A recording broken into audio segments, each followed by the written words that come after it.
안녕하세요. 지윤정입니다. MG 강성 고객이 나를 키운다. 감정 후폭풍 아닌 실력이 남는 상담법. 오늘 그 첫 번째 시간입니다. 요즘 컴플레인 하는 고객들 까다로운데 예전에 욕하는 고객들보다 까칠하고 막 집요하고 막 증거 잡고 이러는 고객이 무서워서 무슨 말을 못 하겠다. 요즘 MG 강성 고객들은 아주 법령까지 링크 걸어서 우리한테 협박하기 때문에 정말 말하기가 무섭다. 이런 말씀하는 구성원들을 많이 봐요. 그죠? 예전보다 훨씬 더 풍성해져야 되고 훨씬 더 만반의 준비를 해야 합니다. 그래서 MG 강성 고객 여러분들이 괘씸해하고 약간 황당해할 일이 아니라 내가 이런 사례를 통해 실력을 쌓는구나. 장난이 아니구나. 이런 그 경험의 기회로 가져갈 수 있기 위하여 이 클래스를 마련했습니다. 오늘은 그 첫 번째 시간입니다.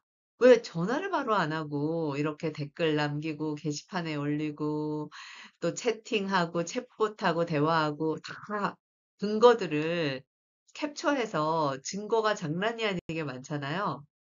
요즘 MZ들은 그 너무 상담사를 괴롭히거나 너무 억지를 부리는 것도 되게 싫어해요. 그래서 녹취해서 이 자료가 나왔을 때, 와, 이 고객 너무 진상이다. 이런 얘기들을 쿨하게 합니다. 그래서 본인들이 너무 그 억지 고객이 되고 싶어 하지 않아요. 그래서 유튜브 검색해보면, 역대급 참교육 당하는 진상, 이래가지고, 오히려 진상 고객들을 되게 좀 안 좋아하고 나는 그런 진상이 되고 싶지 않다. 그리고 나는 진상이 아니다.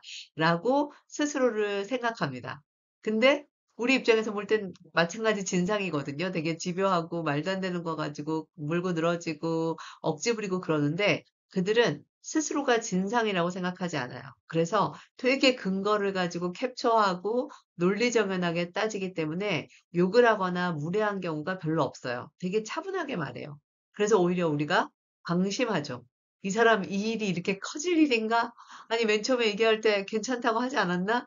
이러면서 오히려 이렇게 막 욕하고 화내고 이러는 고객들은 우리가 그래도 마음의 준비라도 하잖아요. 근데 이 MG 강성 고객들은 이렇게 화낼 줄 몰랐던 고객이 화를 내는 경우도 너무 많아요. 그래서 이분들은 진상 고객이 되고 싶어 하지 않습니다. 하지만 아주 집요하게 증거를 물고 늘어집니다. 그래서 예전에 사례를 보면, 고객사 사례를 보면 게시판에 정중하게 날카롭게 증거 사진까지 항의글을 올려요. 그래서 우리가 그거에 대해서 확인하고 전화를 걸어서 친절한 목소리로 사과하고 확인해 보겠다고 얘기했어요.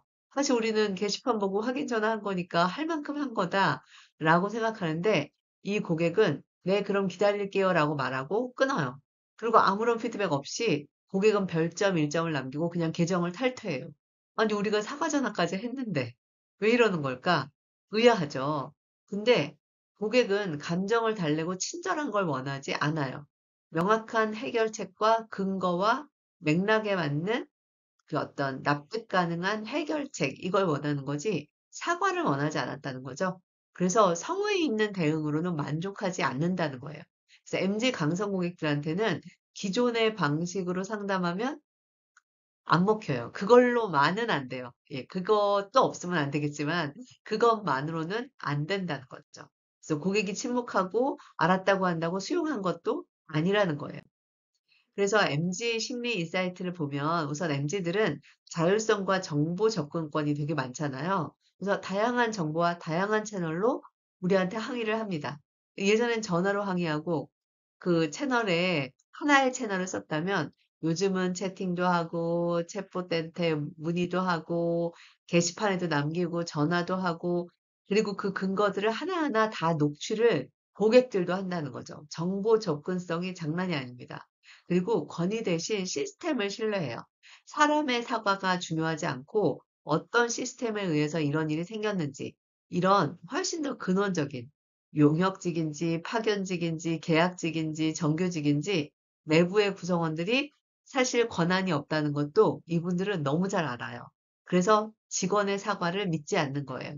그리고 자존감 기반에서 되게 소비자 정체성이 확고하게 있어요. 권리. 그리고 자신의 어떤 법적 보호 테두리 이런 것들에 대해서도 되게 명확하게 알고 있고요. 그리고 기회 비용을 되게 중요시해요. 시간 낭비하는 거, 내가 이것 때문에 기다린 거, 그리고 이런 일로 그 상대방한테 에너지를 쏟은 거, 이 시간에 내가 딴 거 해도 되는데 여기에 신경 쓴 거, 이런 거에 대해서 되게 보상받고 싶어 하죠. 때문에 MZ 고객들은 컴플레인을 할 때도 되게 차분하게 말하지만 아주 쉽게 해결되지 않을 수 있는 강성 고객의 가능성이 있어요. 그래서 사실 확인으로 중심으로 접근해야 되고 감정보다 구조적인 응대를 해야 됩니다.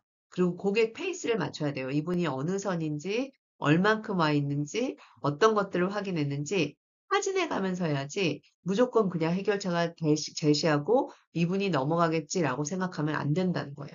그래서 다시 말해 MG 강성 고객 장난 아니다. 그래서 기존의 방식 안 먹힌다. 그래서 이런 클래스를 통해 여러분들이 다양한 사례를 연구하고 이 사례별로 몇 가지 유의사항을 같이 살펴볼 거예요. 사람이 얼마나 복잡해요. 때문에 뭐 MG 강성 고객 이렇게 응대하면 됩니다. 하나의 비법은 없어요. 때문에 여러분들이 이런저런 케이스들을 통해 우리가 특히 할 수 있는 실수들을 짚어보고 앞으로 요런 행동만큼은 지켜나가자. 이런 것들을 이번 클래스에서 살펴보고자 해요. 여러분들이 아까 그 상황 불편드려 죄송합니다. 회수 접수 도와드릴게요. 이 정도의 멘트만으로는 안 된다는 거죠. 날카롭게 항의글을 올렸고 근거 사진까지 올린 분한테 그냥 사과만 해선 안 되고 게시판에 남겨주신 사진과 설명 모두 확인했습니다.